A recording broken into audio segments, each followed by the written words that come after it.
What's up, everybody? Philip Bridges here, and today I'm going to tell you what electrician tools you are going to need for a homeowner. If you are planning on doing any electrical in your house, you are going to need some electrician's tools. And I'm going to tell you what tools that you mainly need. And if you want to go out and buy them, that's great. I'll put links in the description below on where you can get these tools. And I'm going to give you some recommendations on some of the better electrician tools that I use and will make your life a lot better. So first off, what we're going to do is you're going to need a screwdriver. And what type of screwdriver? Well, you're going to need a Phillips, and you are going to need a flathead. Now, I recommend these Milwaukee 1000-volt insulated screwdrivers. You can get a set of them just like this at like Home Depot or Acme Tools, anywhere. Like I said, I will put links in the description below of where you can get these. Now, these are just my recommendations of tools. You can get any other ones that are on the market. You can get, any ones at Home Depot. Just make sure you get ones that are insulated and made for electrical use. Now, in this pack, you'll get the Phillips screwdriver, and you'll get the flathead, and you'll also get this anti-slip electrical fastener tip screwdriver too. And that's what I like about this. This is going to be great. This is going to be a great screwdriver, and you're going to use this all the time right here. You're going to use this for when you're installing your outlets and switches. It has that nice fastener on it that are on pretty much every single outlet and switch that you're going to install in your home. Now, one of the main reasons why I like these is because they are insulated up to 1000 volts. They have a nice insulation all the way down to the tip. That's really nice. Unlike, I have a bunch of other ones too. These are other old Milwaukee ones that I have, and these are okay to use. But I'm just letting you know that this is Milwaukee's older style of their electrician's fastener tip one, and it's not insulated. You can still buy these; they still have them, but they're a little bit cheaper. But you can always, when you're tightening something down, you can hit a box and you can arc out. Now, some people do electrical hot. You should always turn the power off if you are working on electricity. I know me being an electrician, sometimes that is not possible to do. But, okay, so you're gonna need your screwdriver, you're gonna need your flathead and your Phillips, and maybe a electrician's fastener tip one. You don't necessarily need to have that. All right, next thing, one of the major things you are going to need is wire cutters. I see people use the cheap, I don't like the cut, but cheap ass wire cutters that I don't even know if I have one of these around. It's a wire cutter, and it also is a crimper combined.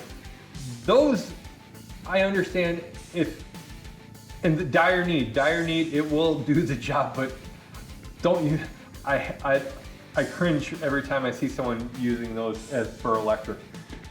Now, Milwaukee makes a nice pair of wire cutters. These are you can get them between about $20 and $28. I've seen them all over the place, but these are mainly for using solid wire. These aren't for Romex. These are for solid down to 20 gauge to 10 gauge wire, which is really nice. And then they also have a spot for stranded too. I'm sorry, stranded is 20 to 10 gauge stranded, and then it's 18 to solid 8. Now with these are really nice because if you got to end up cutting screws down or anything like that, these have a cutter on it, so you can thread like an 8/32 or a 6/32 screw into the cutter, and you can cut it off and you can get the exact length that you need. And then when you undo it, undo the screw, it will rethread the cut side for you. That's a really nice thing to have. And also on the back side, these have reamers. So they don't really work for 1/2-inch pipe, but if you have like 3/4 pipe, you need some reamers, it'll ream a 3/4 pipe up to like I think like 1.25 inch pipe. But these are really nice because they also substitute as like kind of like needle nose pliers. This style of Klein ones has a spot for Romex for your 12 Romex and your 12-2 Romex and your 14-2 Romex, so you can easily strip them. Now, I used to be a huge fan of these. These were the only ones that I got until Milwaukee came out with these kinds. They used to make a Romex kind like this and they discontinued it. I don't know why. If I would have known they were going to discontinue it, I probably would have bought like 10 more of them because they're awesome. But maybe they'll come out with another one. But these Klein ones are really good for cutting the Romex, and they also make, you know, your normal ones like these for stripping solid wire too. But these will do 14 Romex, 12-2 Romex, and it will also do 14 and 12 stranded or bare wire. This also has the 12 or 6/32 and the 8/32 thread cutter for your screws if you need to. But these are good pliers, but I can't use these really as needle nose pliers or any other pliers, because if you try to pull on something, the metal isn't as thick, and so it'll start to bind on the pliers. So that's why I switched over to Milwaukee. At first I didn't really like the Milwaukee ones, but then the more I used it, the more I loved it, and I started to fade away from the Klein ones. But then they also have other different Klein ones too. These are a little bit cheaper, but they will get the job done too. The Klein ones, these Klein ones are about the same price as the Milwaukee ones. They're about $24 to $28, and these are, you can get these on sale anywhere from $10 to $18. So, definitely you want to get some good wire cutters, because good wire cutters is going to make a difference in your job, and you're going to install that switch or outlet so much faster because you're not messing around with really bad wire cutters. So get good wire cutters. Now you're going to need a tester.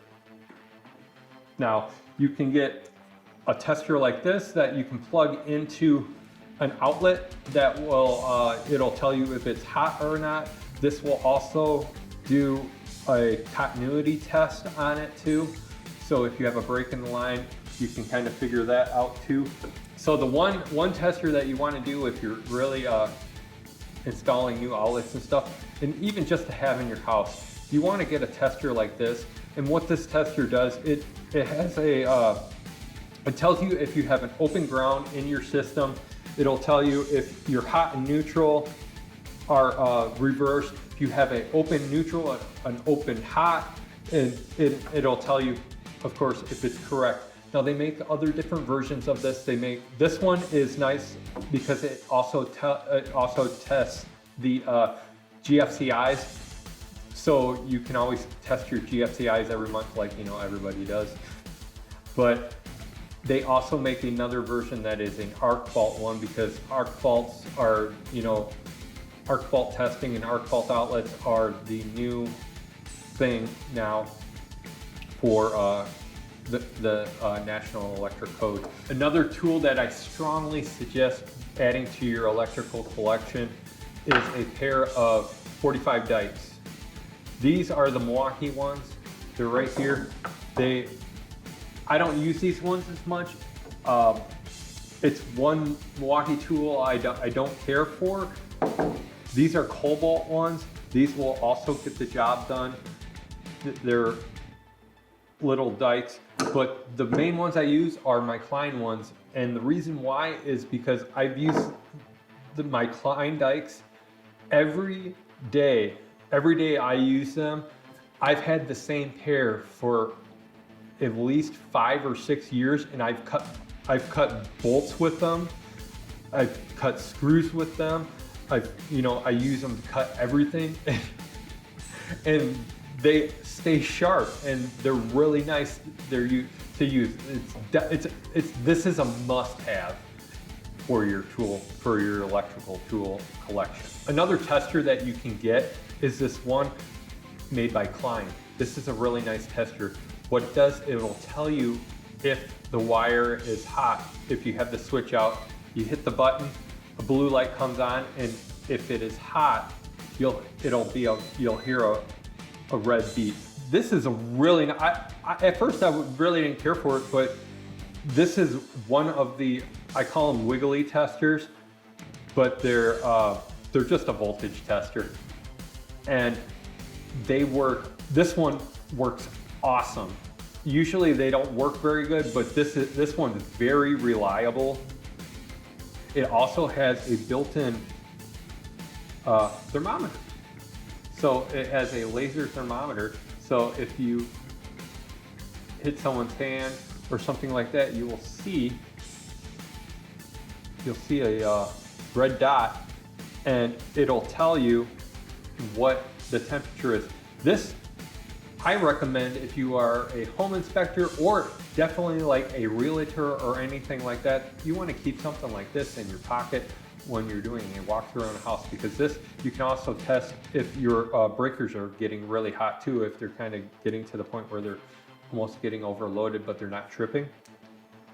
Or you want to see how hot something is getting, because it has a thermometer. But another tool I recommend adding to testers. Here's a tool that you can add to your set that can kind of get rid of all your screwdrivers, is a nice little 10-in-1. Klein makes this nice little 10-in-1. I did a review on a Milwaukee 10-in-1. You can use that one too, but this one works really nice. It has a nice grip, and it had this one's actually not a 10-in-1. This one's an 11-in-1, but it has all these. It's got your Phillips head, your flat head. It's got your quarter. It's got your 3/8. It's got a smaller flat head and a smaller Phillips head. And then if you pull this out, you'll have a square head, which is great for taking panels off if you have to do any panel work at your house. And then there's a couple other different types of like little sockets on them. But then it has two star heads for undoing star head screws, like if you're for like furnaces or anything like that. So this is a nice little addition to add. If you're doing any piping, you're definitely going to want to get a bender.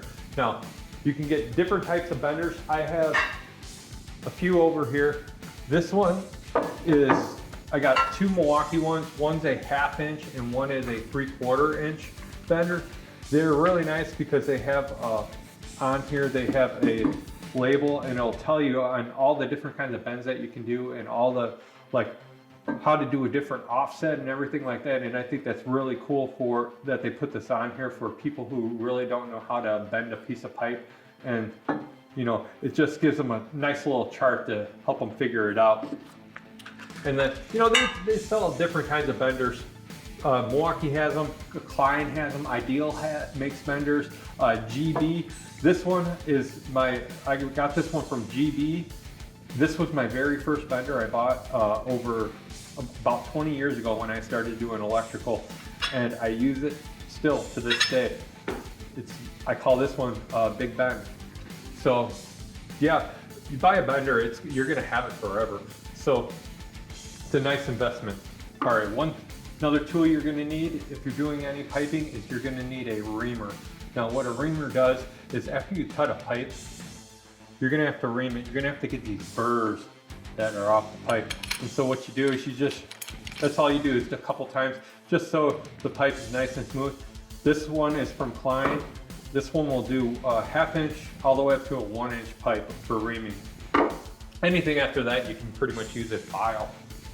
All right, and so those are the tools that I highly recommend getting for if you are doing any electrical on your house and you're trying to build up your electrical toolbox for whenever you want to do something on your house.